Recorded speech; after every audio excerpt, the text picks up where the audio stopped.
perform at your best, what are the basics? And there's sort of 4 things that have come out of that that are really important. One, you need regular sleep, 7 to 8 hours of sleep a night. Flow is a very high energy state. Sure, you can get into flow, you can get lucky, stay up all night and drop into flow. It'll happen, certainly, but it's not reliable, repeatable, sustainable over a long haul. It's a bad peak performance strategy. So it's a general rule, 7 to 8 hours of sleep a night for all of us if you want to maximize flow. Hydration, nutrition, right? There's no secret, there's no one, and there's definitely no flow diet at all. But hydration, nutrition, right? It's a high energy state. This is kind of a no-brainer. The one that's tricky here, I'm talking about ways to produce physical energy, right? Like to get into a flow state. Social support. And people hear about social support as like a psychological safety thing and a mental health concern, which it is. But what's really interesting is that whenever we face a situation, right, could be an opportunity, right, or a challenge I want to rise towards, or it could be a threat that I want to run away from.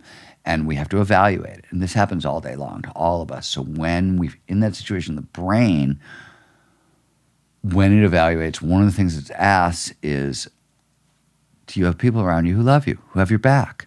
Because if you got folks around who love you, who got your back, and you have a support system, coworkers who, that sort of thing, well, if you fuck up and fail, they can pick you up again, and you're much more willing to take the chance. And then the situation is an opportunity. And you won't get a huge stress response. A huge stress response takes a tremendous amount of energy. It burns a ton of energy.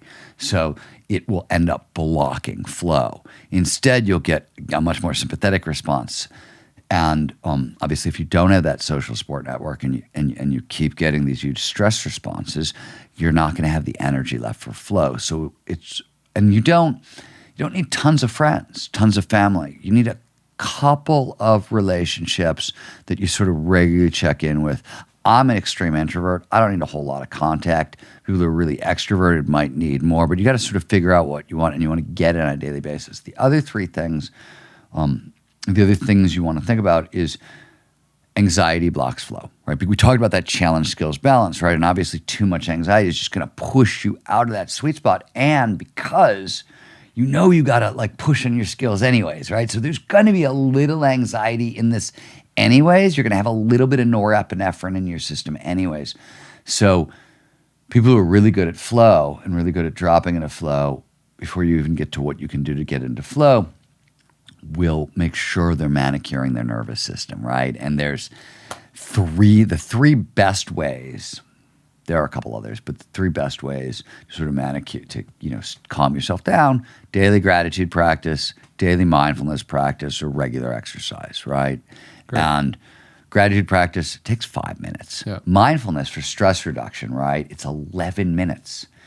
Exercise for stress reduction, you want to exercise until it gets quiet upstairs and your lungs open up, which is a signal that the brain has released nitric oxide. Same thing happens in flow. It pushes stress hormones out of your system.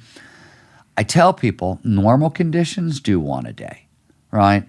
And if you're pressed for time, do a gratitude list. It also has the extra bonus. We did some work with Glenn Fox, who's at USC. He's one of the world's leading gratitude experts. He studies he's a neuroscientist.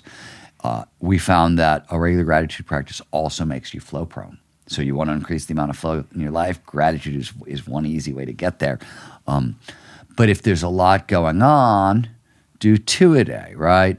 At the Flow Research Collective during COVID, we asked our employees, the folks working with us, to do 3 a day. We're a peak performance organization. We want our people performing at their best.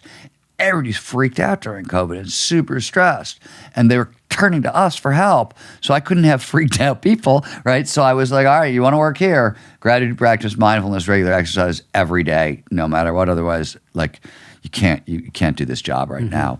So those are all sort of the basics, right? And that's where I start. And then you want to start playing with the flow triggers, right? Yeah. And I always tell people, start with distraction management, right? Start also complete concentration. One of the things people always want to know is, well, how long should I focus for, right, if I can? And I always say you want to start by starting, right? You want to sort of like wall off your focus flow time from the world. But if in the beginning you can only get 10 minutes, 20 minutes, we'll start there, right? Flow massively amplifies productivity. So you're going to get time back, right? You end up getting time back for this. But what you really would like to be able to do is 90 to 120 minutes. The reason is the brain has a built-in focus slot for 90 to 120 minutes long. How do we know this? We also have a dreaming slot, a sleep cycle. It's 90 to 120 minutes long. We have a sleep cycle, we have a waking cycle. It's the exact opposite. We all know about the sleep side. We're less aware of the waking side. But the brain is designed to focus for like 90 to 110 minutes at a time. It can do it really, really well.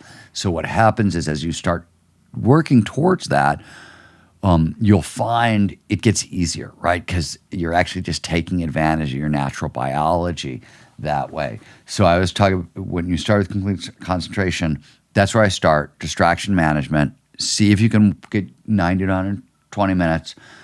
The next thing that is really helpful here is task focus, not ego focus. So one of the things that happens in flow neurobiologically is our prefrontal cortex deactivates. Your ego lives in your prefrontal cortex. So if I'm writing and I'm thinking about like how my audience is going to feel about my words, right? Are they going to like them? Are they going to not? That's an extrinsic motivator. That's an outside thing, and it fires up my prefrontal cortex and gets my ego involved, right? You want to stay task focused, not ego focused. And finally, the last thing I mentioned this earlier, autonomy and attention, they're coupled systems. So if you don't have full autonomy on the task, you want to do what I talked about earlier. You want to reframe that task a little bit. So, okay, I gotta write 500 words about data caves, right? Not super excited, and I'm not going to write like Charles Dickens this time. So I don't want to write the story. I'm not motivated, and maybe 90% of that story is bullshit, but there's like this 10% thing where, if I write about data caves, I'm going to have to learn about holographic displays, for example. I'm kind of into holographic displays. So, okay, now I've reframed it. Yeah, I got to do all this other work, but this is the thing that I really care about. I've got a little passion or curiosity. Now I've got a little more autonomy. So this is how you essentially, it's not an environmental space because that's sort of individual, but these things are true across the boards for all of us.